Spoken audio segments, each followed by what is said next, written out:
মুজিব শতবর্ষ উপলক্ষে আয়োজিত অনুষ্ঠান ঘিরে বড় অঙ্কের অর্থ জালিয়াতির অভিযোগে বাংলাদেশ ক্রিকেট বোর্ডে হানা দিয়েছে দুর্নীতি দমন কমিশন। আজ দুপুরে দুদকের দুই সহকারী পরিচালক আল আমিন ও মাহমুদুল হাসান বিসিবি কার্যালয়ে গিয়ে প্রায় 1 ঘণ্টার অভিযান চালান। দুদকের প্রধান কার্যালয়ের চিঠিতে বলা হয়েছে, বাংলাদেশ ক্রিকেট বোর্ডে বিভিন্ন ক্রিকেট লিগের বাছাই প্রক্রিয়ায় দুর্নীতির মাধ্যমে অবৈধ অর্থ অর্জনসহ নানাবিধ দুর্নীতি ও অভিযোগের পরিপ্রেক্ষিতে এনফোর্সমেন্ট অভিযানের নিমিত্তে টিম প্রেরণ করা হয়েছে। এছাড়া সংবাদ সম্মেলনে আল আমিন জানান, বাকি দুটি অভিযোগ বাংলাদেশ প্রিমিয়ার লিগের টিকিট বিক্রির আয়ে অসঙ্গতি ও মুজিব শতবর্ষে অর্থ আত্মসাৎ সম্পর্কিত। প্রায় 10 বছর পর এবার অনুষ্ঠিত হচ্ছে তৃতীয় বিভাগ বাছাই লিগ। 2014-15 মৌসুমে এই লিগে খেলার ফি ছিল 75,000, সেটা বাড়িয়ে করা হয়েছিল 5 লক্ষ টাকা। এর ফলে দলের সংখ্যা কমে যায়। গত কয়েক বছরে 5টির বেশি দল ছিল না এই লিগে। তবে এবার আবেদন ফি কমিয়ে করা হয়েছে 1 লক্ষ টাকা। এর সঙ্গে শিথিল করা হয়েছে কিছু শর্ত, যার ফলে এবার বাছাই লিগে অংশ নিয়েছে 7টি দল। বাছাই লিগের আবেদন ফি বাড়ানো, দলের অংশগ্রহণ কমার পেছনে বোর্ডের বা ব্যক্তিগত কোনো প্রভাব ছিল কিনা সেটি খতিয়ে দেখা হবে বললেন আল আমিন। তিনি বলেন, তৃতীয় বিভাগ বাছাই লিগে এবার 7টি দল অংশগ্রহণ করেছে। আগে 2টি বা 3টি বা সর্বোচ্চ 4টি দলের লিগ হতো। এখানে হয়তো কোনো কারণ আছে। আমরা কাগজপত্র সংগ্রহ করেছি, এক্ষেত্রে ব্যক্তিগত বা বোর্ডের কোনো প্রভাব ছিল কিনা দেখার জন্যে। এমনিতেই বোঝা যাচ্ছে আগে হয়তো অংশগ্রহণের স্বাধীনতা ছিল না, কোনো চাপ ছিল যে কারণে দলগুলো আসতো না। আমরা বিস্তারিত যাচাই বাছাই করে বুঝতে পারবো এখানে কি অসঙ্গতি ছিল। বিপিএল এর সবশেষ আসর শেষে বিসিবি সভাপতি ও টুর্নামেন্টের গভর্নিং কাউন্সিলের চেয়ারম্যান বলেছিলেন, টিকিট বিক্রি করে তার সব মিলিয়ে 13 কোটি 25 লক্ষ টাকা আয় হয়েছে। একই সঙ্গে তিনি জানিয়েছিলেন, বিপিএল এর প্রথম 10 আসরে টিকিট থেকে মোট 15 কোটি টাকা পেয়েছিল বিসিবি। টিকিট বিক্রির আয়ে এই অস্বাভাবিকতা নিয়ে কাজ করার কথাও বললেন দুদকের সহকারী পরিচালক। এ নিয়ে তিনি বলেন, আগে একটা নির্দিষ্ট পরিমাণে অর্থ নিয়ে টিকিটের ব্যাপারে চুক্তি করা হতো। তারা টিকিট বিক্রি করে বিসিবিকে একটি অংশ দিত। গত 3 থেকে 4 আসরে বিসিবি নিজ থেকে টিকিট বিক্রি করছে, যার প্রেক্ষিতে একাদশ আসরে আমরা দেখেছি 13 কোটি টাকা আয় হয়েছে। 8 বছরে যেখানে 15 কোটি আর 1 বছরই 13 কোটি। রেকর্ডপত্র আমরা পেয়েছি, বিস্তারিত যাচাই করলে বোঝা যাবে কি অসঙ্গতি আছে এখানে। এছাড়া 2020 থেকে 21 সালে বঙ্গবন্ধু শেখ মুজিবুর রহমানের জন্মশতবার্ষিকী উপলক্ষে দেশব্যাপী আয়োজনে সামিল হয়েছিল বিসিবিও। জাঁকজমকপূর্ণ কনসার্ট সহ বর্ণিল আয়োজন করা হয়েছিল তখন। মুজিব শতবর্ষের ওই আয়োজনে ব্যয়ের হিসেবে গরমিল দেখা গেছে। এ নিয়ে আল আমিন বলেন, মুজিব শতবর্ষের ব্যয়ের হিসেবে কিছু অস্বাভাবিকতা আছে। এসব অভিযোগের বিষয়ে রেকর্ডপত্র সংগ্রহ করা হয়েছে। সেগুলো যাচাই বাছাই করে আমরা আমাদের এনফোর্সমেন্ট ইউনিটে প্রতিবেদন দাখিল করব। পরে মুজিব শতবর্ষের আয়োজনে আর্থিক অসঙ্গতির বিস্তারিত তুলে ধরেন আল আমিনের সঙ্গে থাকা আরেক সহকারী পরিচালক মাহমুদুল হাসান। কনসার্ট সহ যে আয়োজন হয়েছিল সেখানে সব মিলিয়ে 25 কোটি টাকা খরচ দেখানো হয়েছে। আমরা এই অভিযোগ পেয়েছি, তবে আসলে খরচ হয়েছে 7 কোটি টাকার মতো। এখানে প্রায় 19 কোটি টাকা সরানো হয়েছে বা কিছু হয়েছে, এরকম অভিযোগ আমরা পেয়েছি। দুদকের অভিযানের পুরোটা সময় সঙ্গে ছিলেন বিসিবির প্রধান নির্বাহী নিজামুদ্দিন চৌধুরী। অভিযান শেষে সংবাদ সম্মেলনের দুদককে পূর্ণ সহযোগিতার কথা বললেন তিনি। সেখানে তিনি বলেন, যেসব অভিযোগ আনা হয়েছে এসবের ব্যাপারে আমাদের কাছে যত কাগজপত্র আছে সব বিভাগকে সেগুলো দুদকের কাছে দিয়ে সহযোগিতার জন্য বলে দেওয়া হয়েছে। আমাদের দিক থেকে সর্বোচ্চ সহযোগিতা করা হবে। এখন যেহেতু অভিযোগের বিষয়ে তদন্ত করা হচ্ছে, তাই এর বেশি কিছু বলা উচিত হবে না।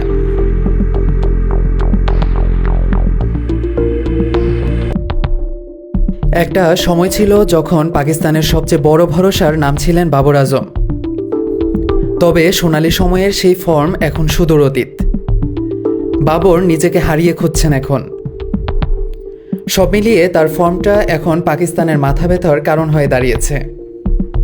এমনটাই মনে করেন পাকিস্তানের সাবেক কিংবদন্তি ব্যাটার এবং বর্তমান ব্যাটিং কোচ মোহাম্মদ ইউসুফ। মঙ্গলবার সামা টিভির জোরকা ঝোর নামের একটি টক শোতে তিনি বলেন, পিএসএলে টানা 2 ম্যাচে ব্যর্থ হয়েছেন বাবর আজম। আগের মতো এখন শুধু টেকনিক্যাল সমস্যা নেই, মানসিক চাপে আছে বলে রান পাচ্ছেন না তিনি। টেস্টে বাবরের সবশেষ সেঞ্চুরিটা এসেছিল 2022 সালের ডিসেম্বরে। নিউজিল্যান্ডের বিপক্ষে 161 রানের ওই ইনিংস খেলার পর থেকে বাবর 26 ইনিংসে 50 করেছেন মাত্র 3 বার। ওয়ানডেতেও সবশেষ সেঞ্চুরিটা তিনি পেয়েছেন 26 ইনিংস আগে। এরপর থেকে 9টি 50 করলেও সেঞ্চুরির দেখা পাননি তিনি। টি-20তে সেঞ্চুরি পেয়েছিলেন, সেটাও 25 ইনিংস আগে। এরপর থেকে 6টি 50-র দেখা তিনি পেয়েছেন। টি-20-র বিচারে যাকে আর যাই হোক মন্দ বলা চলে না। তবে এই সময় তিনি 3 ফরম্যাটে বেশ কিছু ভালো শুরু পেয়েছিলেন, যেসব ইনিংসকে তিনি বড় কিছুতে রূপ দিতে পারেননি। এর সমাধান কোথায় লুকিয়ে আছে তাও জানেন ইউসুফ। তিনি জানান, বাবরকে নিজের ফর্মে ফিরে পেতে হলে খেলতে হবে দেশটির প্রথম শ্রেণীর ক্রিকেট। এ পরামর্শ তিনি বাবরকে দিয়েছিলেন, জানান তিনি। তার কথা, আমি যখন নির্বাচক ছিলাম তখন বাবরকে বলেছিলাম প্রথম শ্রেণীর ক্রিকেট খেলতে। তবে অন্য এক অনুষ্ঠানে স্পেশাল শো বাউন্সারে ইউসুফ বলেন, বাবর আজমকে তেমন কিছু শেখানোর দরকার হয় না। তিনি বলেন, বাবরকে শেখানোর কিছুই নেই আমার মতে, ও ভালো করছে। আমি সবসময় চেষ্টা করি যেসব খেলোয়াড় ভালো খেলছে তাদের বিরক্ত না করতে। বাবরের পাশাপাশি ইমামুল হককেও প্রশংসায় ভাসান ইউসুফ। তিনি বলেন, ইমামও ভালো খেলছে, শুধু ছোটোখাটো ভুল থাকলে তাকে বলি।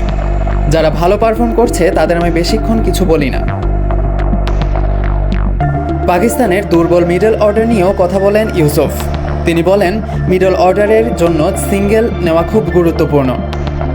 ক্যাম্পে আমরা খেলোয়াড়দের সুইপ শট খেলার জন্য নির্দেশনা দিয়েছি, কারণ আমার ক্রিকেটীয় বিশ্লেষণ বলছে যখন কেউ সুইপ খেলে তখন বোলার ফুল লেন্থ বা শর্ট বল করে, এতে ব্যাটারের জন্য রান তোলা সহজ হয়, স্ট্রাইকও ঘোরা যায় সহজে। উল্লেখ্য, সম্প্রতি ওয়েস্ট ইন্ডিজের বিপক্ষে হোম সিরিজে বাজে পারফরমেন্স দেখিয়েছে পাকিস্তানের মিডল অর্ডার, সেদিকেও ইঙ্গিত করেন ইউসুফ। লিওনেল মেসি এখনও আন্তর্জাতিক ফুটবল ছাড়েননি, তবে তিনি 2026 বিশ্বকাপ খেলবেন কিনা তাও পরিষ্কার নয়। আর্জেন্টিনার কোচ লিওনেল স্কালোনিও এই বিষয় নিয়ে খোলাসা করতে রাজি নয়। মেসির দীর্ঘদিনের বন্ধু ও সতীর্থ লুইস সুয়ারেজ অবশ্য জানিয়েছেন, মেসি নাকি 2026 বিশ্বকাপ খেলার লক্ষ্য স্থির রেখেছেন। একটু একটু করে এগিয়ে আসছে আগামী ফুটবল বিশ্বকাপ শুরুর সময়। এরই মধ্যে বাছাই পেরিয়ে 2026 বিশ্বকাপের মূল পর্বের টিকিট নিশ্চিত করে ফেলেছে আর্জেন্টিনা।